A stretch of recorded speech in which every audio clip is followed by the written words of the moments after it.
H दुष्कृताम धर्म संस्थापनार्थाय संभवानी युगे युगे. तुम्हाला माहिती आहे. आणि तो वास्तविक या कलियुगामध्ये जसा तसा शंख चक्र गदा घेऊन येत नाही. कसा येतो? जगाच्या उद्धाराकरता तो संताच्या रूपात येतो. संत होता ते अवतरणे कशा करता? जगाच्या उद्धाराकरता.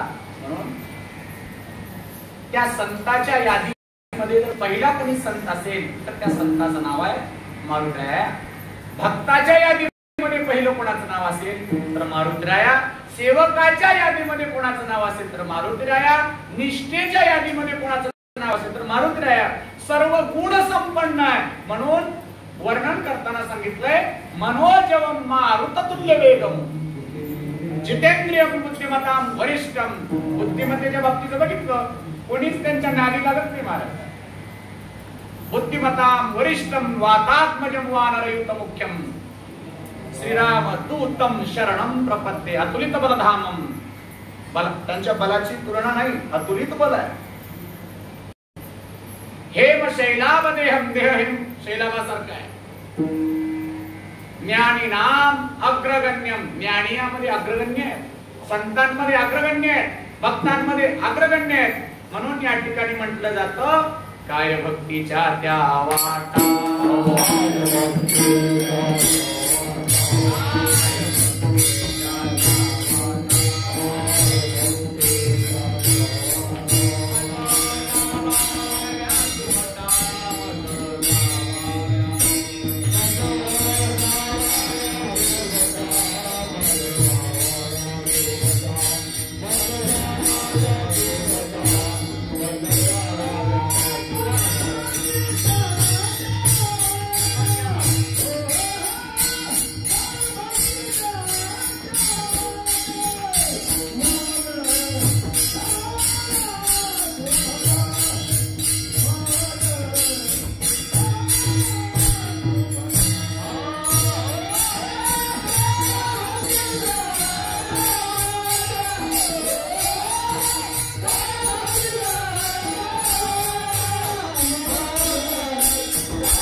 आणि शूरई वीरई आणि स्वामीच्या भक्ती करता साधन.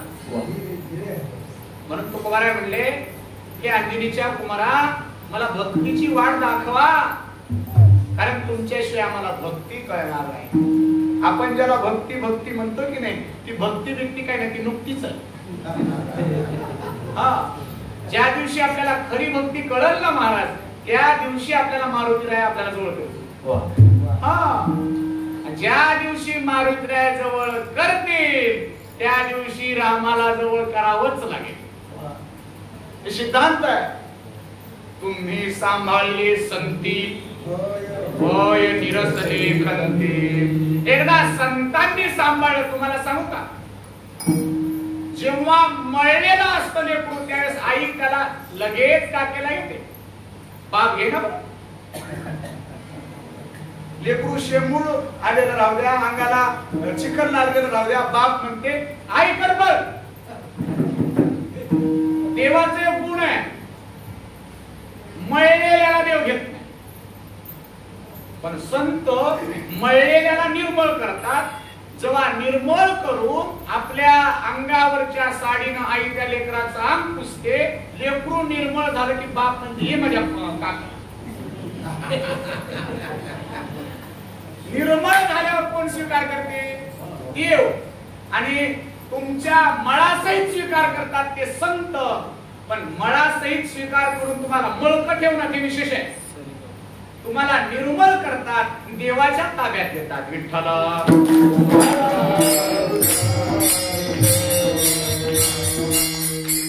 संतांचं काम हे दुर्मिळ आहे, दुर्लभ आहे, अविस्मरणीय आहे, अभूतपूर्व आहे आणि अलौकिक आहे.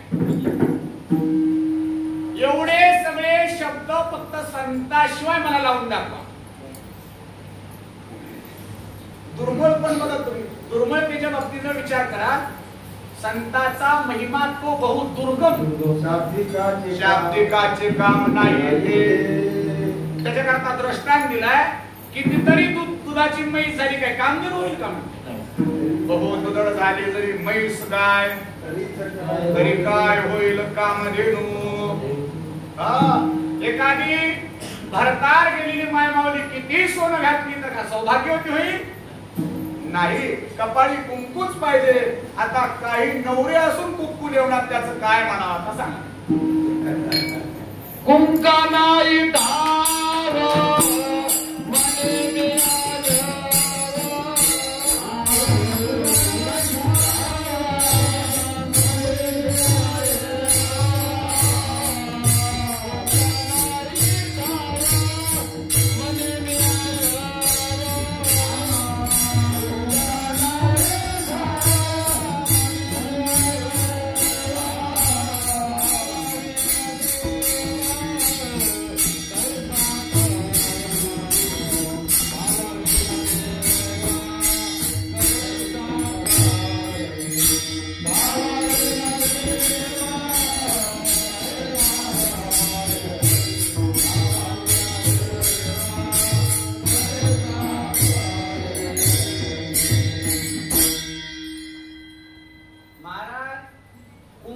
शिवाय सौभाग्याला किंमत नाही आणि भक्तीशिवाय देवाची प्राप्ती नाही. लक्षात घ्या. आता बघा आजचे कीर्तन आपल्याला निव्वळ निसून कालिनी ज्वारी कशी राहते, पांढरी फास्ट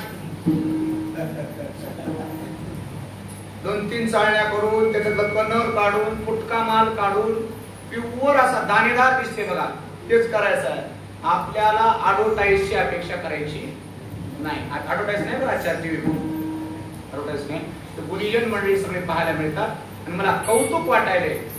8-15च करायना पण जातीवंत लोक समोर आहेत. जातवान लोक समोर दिसलं की चांगलं सोयी पण करायचं असते. बरोबर आहे ना. श्रीमंत असला म्हणून सोयी पण करायचं राहते काय, जातवान भेटावं लागते. तसं तुम्ही मला जातवान भेटते त्यामुळे आज प्युअरच खायला मिळणार आहे तुम्हाला. विठ्ठल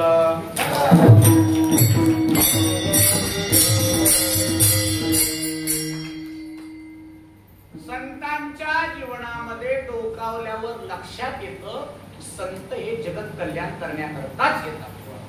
तेच आहे बरं, तिथं करण्याकरताच येतात. तिथं स्वहिताच्या अवस्थेच्या पलीकडे गेलेले असल्या कारणाने त्यांचं वैयक्तिक स्वहित करण्याचं काही उरत नाही. बरोबर आहे. आता तुम्हाला सांगतो, एकदा मायमाऊलीचं लग्न झालं आणि तिला लेकरू झालं, तिचं वैयक्तिक स्वार्थ संपत. तुम्ही सांगत चला मला, कारण मी काय बाई नाही, मला बाईच्या गोष्टी करायला. लग्न हो वाटतं की नाही तुम्हाला? लग्नाच्या आधी वाटतं की नाही चांगला नवरा भेटावा वाटतो, ही अपेक्षा आहे. नवरा भेटल्यानंतर नुसतं नवऱ्यावर भागत नाही, सासू चांगली भेटा वाटते. बरोबर बरोबर. सासू चांगली भेटल्यावर तरी भागतं का नाही? लेकरू हो वाटतं. लेकरू झालं की बाईची अपेक्षा संपत. बरोबर आहे ना. आता तिला काही करायचं उरत नाही. बाईचं पूर्णत्व लेकरू होणार. लेकरू होईपर्यंत बाईची पूर्णता नाही, तिला बाई म्हणत नाही.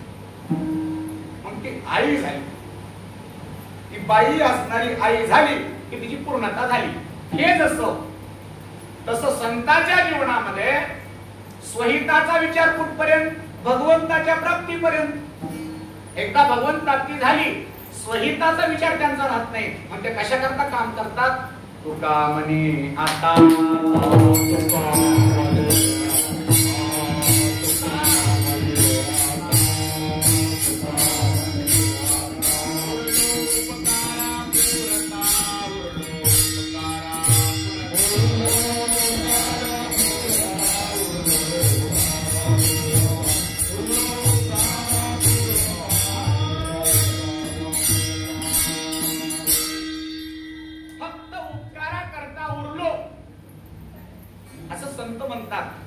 जीवनामध्ये दुसरं काही राहिलेलं नाही. पण काही माणसाची एवढी आशा दांडगी आहे. मी एका आजीला म्हणलं, आजी पारा करा येतोस का मठावर? म्हणली, महाराज एकदा माझ्या पोराला पोरग झालं, मोकळी झाले. योगायोग असा तिच्या पोराला पोरग झालं, लगेच 1-1.5 वर्षाला तिच्याच घरी माझं जाणं झालं. मला, आजी या मठावर आता पोराला पोरग झालंय. म्हणली, महाराज या डोळ्यानं त्या नाताचं लग्न बघावं म्हणाले.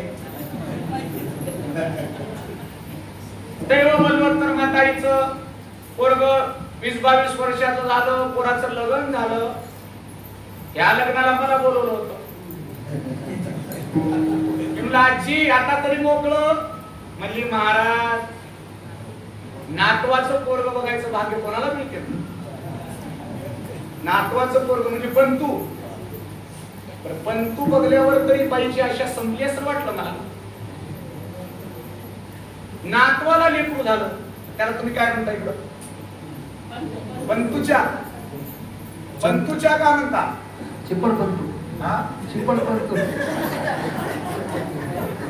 तर असं म्हणतात त्याच्या हातानं, नाही त्याच्या हातानं नाही, त्याला म्हातारीच्या हातानं सोन्याच्या चमच्यानं दूध पाजवायचं असं म्हणतात का आमच्याकडे आजी म्हणत गेली आमची. तेव्हा त्या बाईचं पूर्ण आयुष्य संपलं असं ठरवावं. मग तेव्हा तरी आशा संपली काय हो? पण माणसांना कळत नाही, काही काही कळतं. कधी कळू येईल अंतकाळी सर्व सुखाची आशा जन्म गेला.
जीवन संपलं पण आशा संपली नाही.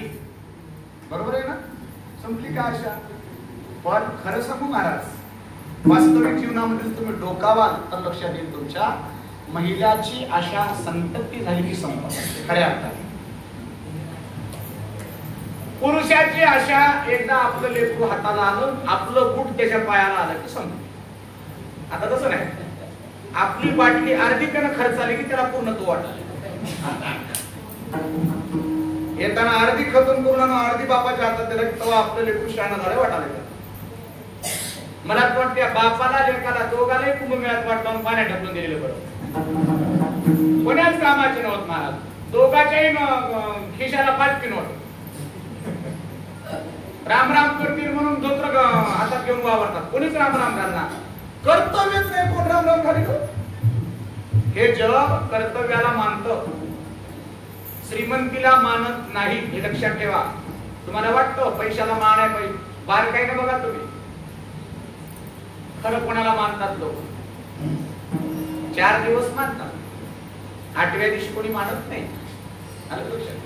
म्हणून महाराज कशा करता बोलतोय मी, संतांच्या जीवनामध्ये निव्वळ निव्वळ निव्वळ उपकारच आहे. आणि ते उपकार करण्याकरता बसल्यामुळं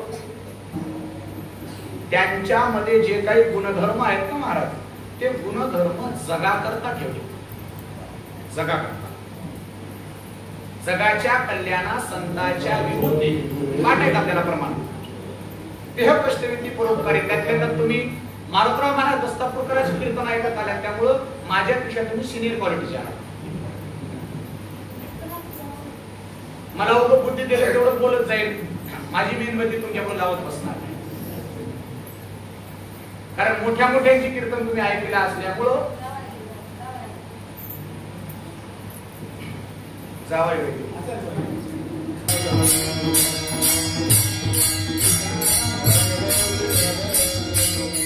सज्जन हो, माय बापा हो, जेव्हा आपल्या जीवनाच्या अलौकिक उद्धाराचा विचार समोर ठेवावा लागतो, तेव्हा एक गोष्ट फार महत्वाची बघावी लागते, ती म्हणजे संगतीची. असा जगाच्या पाठीवर व्यक्ती दाखवा की जो संतांच्या संगतीशिवाय सुधारलाय. संतांच्या संगतीशिवाय सुधारलाही नाही आणि उद्धरलाही नाही. माणसं कोणाच्याही संगतीशिवाय बिघडतात हे नवल नाही, एकटे बिघडून जातात. आता अलीकडल्या तुकोबाराय म्हणायचे, एकांताचा वास देई मज देवा, तुकाराम महाराज म्हणायचे. पण आताच्या बावळटाने ते प्रमाण स्वतःला चिटकून घ्यायचं नाही, त्यांनी एकांतवास कशा करता मागत होते ते बघायचं. एकांतवास कशा करता? तुझ्या नामामध्ये आम्ही एकरूप होण्याकरता. आता एकांतवास कशा करता? मी मोबाईल बघत असताना कोणी बचकीन मध्ये बोलू नये म्हणून एकांतवास नाही. अलीकड एकांतवासाच्या अपेक्षेची मंडळी खूप झाली. तुम्हाला एक सांगू का, एकांतवासामध्ये एक तर पुण्य होतं आणि एकांतवासामध्ये एक तर पाप होतं. पुण्याईचे एकांतवास जर तुम्हाला पाहिजे असेल तर ते संताशिवाय आणि ग्रंथाशिवाय नाही. संत आणि ग्रंथाशिवाय जर एकांतवास असेल, निव्वळ पाप आहे. त्या एकांतामध्ये संत नसतील, त्या एकांतामध्ये ग्रंथ नसेल तर निव्वळ पाप करताय. ते उघड उघड सांगतो तुम्हाला, उघड उघड. म्हणून मायबापा हो, सज्जन हो, आपल्या जीवनामध्ये संतांचं कार्य अविभाज्य आहे, अभेद आहे. आणि ज्या दिवशी आपल्याला संतांचं कार्य कळेल त्या दिवशी आपल्या जीवनाची पूर्णता होईल. बरं काय? देव कसा आहे? देवाच्या बाबतीमध्ये एक दुजा भाव आहे. देवाच्या बाबतीत दुजा भाव आहे. तो काय करतो माहितीये का? चांगल्याला जवळ करतो एक, आणि वाईटाचा काटा काढतो दोन. माहिती तुम्हाला? चांगल्याला जवळ करतो एक, वाईटाचा काटा काढतो दोन. मध्याचं काही व्हॅल्यूच नाही. जे चांगलेही नाहीत, जे वाईटही नाहीत, त्याचं काहीच व्हॅल्यू नाही देवापाशी. आता तुम्ही आम्ही कोण्या कॅटेगरीत येता जरा बघू. चांगल्या येता का खराब येता का मध्य येता? हर एक क्षेत्रात 3 कॅटेगरी असतातच, उत्तम, मध्यम, कनिष्ठ. तर देव चांगल्याच्या जर करता अवतार घेत असेल, चांगल्याच्या संकटाला धावत असेल, तर आपण चांगले आहात का बघू. आपण स्वतःला चांगले म्हणून घेत असताना उर फुगवतो, पण चांगले म्हणवणारे माणसंच कीर्तन झाल्यावर चप्पल नेतात. तिथं काय राहिले? चांगुलपणा टिकला काय? बरं चला, सगळे चप्पल नेतात. चला, पंढरपूरला मासिक वारी, काहींची सामायिक वारी, काहींची चातुर्मासिक वारी, काहींची वार्षिक वारी असते. ती वारी करतात. 55ही उलटलं नाही, पण अर्थ कीर्तन येतात. त्याला पण त्या घालावा. चांगल्याची यादी चालली ना आपल्याला. चांगले माणसं कोण कोण आहेत ते बघायचं चाललंय. ज्याचं 42 झालं नाही, त्याचं 60 वर्षाचं कार्ड दाखवून अर्ध्या टिकटा घेणाऱ्याला काय म्हणाल तुम्ही? चांगलं म्हणाल का वाईट म्हणाल? काय म्हणाल? काय तुम्ही आपणच होणार त्यातले. बरं चला, सोडून द्या. लांबचं कशाला, जवळच करू. जे माणसं अर्ध्या तिकटा करता 55 किंवा 50-52 आहे ते लोक 62 करून घेतले, तेच लोक कालच्या बारला 42 करतात पैकी म्हणून गर्दी केली तिकडं 1500 करतात.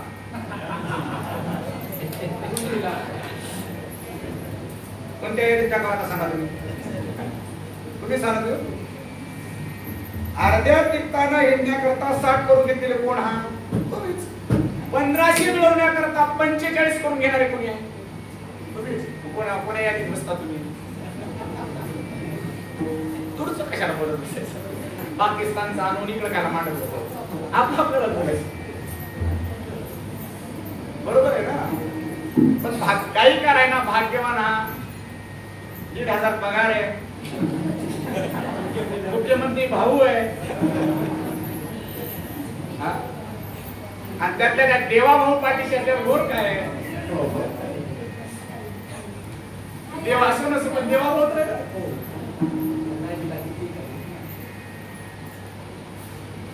महाराज नवल आहे. आता झाला विषय झाला. आपण इमानदार वागत नाही म्हणून चांगल्याच्या यादीमध्ये नाही. चला वाईटाच्या यादीत आहोत का? वाईटाच्या यादीत टाकावं तर लाट लागली तर पाया पडणार आहे आपण लोक. कोणाला नकोशी लाट आहे तर पाया पडत माणूस. बरोबर आहे ना. एखादा कोणी चिखलात पडला तर त्याला उठवून त्याची गाडी सरळ करून त्याला गाडीवर बसून देऊन, एखादा लईच बरा असला त्याला दवाखान्यात देऊन दाखवून त्याच्या घरी पोहोची करतात. बरोबर आहे. अजून वाईट म्हणावतो, चांगला म्हणावतो ते नाही. वाईट म्हणाव तर लाट लागलं तर पाया पडते, कोणी खड्ड्यात पडलं तर उचलून करते, कोणाचा ऍक्सिडेंट झाला तर माणसं स्वतःच्या गाडीवर टाकून नेऊन दवाखाना करतात. त्याचा वाईट म्हणावतो. बरं वाईट म्हणाव तर एवढी भांडपुतळी वाईटही समाधून घेतात. कसं वाईट तरी कसं म्हणावं? सगळून खाते तरी समाधून घेतात. वाईट म्हणताय ना, चांगलं म्हणताय ना, म्हणाव काय? आता चांगलंही म्हणाय ना, वाईटही म्हणाय ना, म्हणावं लागते. मग दोघाच्या मधला माणूस देव कधी पाहत नाही. एक तर देव परित्राणाय साधूनां विनाशाय च दुष्कृतां, किंवा भक्ता राखे पायापाशी दुर्जनासी संहारी. पण मधल्या लोकांची यादी तिथं आली नाही. संतांना वाटलं की मधल्या लोकांचं काय, कारण मिरिट मध्ये मध्येच लोक जास्त आहेत. चांगले नाही तर वाईटही. रावणाकरता अवतार झाला प्रभू रामचंद्राचा, कंसाकरता अवतार झाला प्रभू रामचंद्राचा. कशाकरता? निपात करण्याकरता आणि भक्ताचं रक्षण करण्याकरता झाला. बरोबर आहे का? पण मधले लोक जे आहेत, ज्याचं कुठं ग्रंथात नाव येईना, कुठं पॉम्पलेट मध्ये येईना, कुठं देवीच्या यादीत येईना, पण पहिल्या पंक्तीला दिसते, त्याचं काय बाबा? त्याचं काय? संतांना कृपाळू असतात. आणि कृपाळू असल्या कारणाने जडाचा मुळाचा उद्धार करण्याकरता संतांनी सांगितलंय, खट नट यारे शुद्ध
उदार हरीच्या नामे किंवा उठा लहान थोर यारे यारे यारे लहान थोर याती भरत्या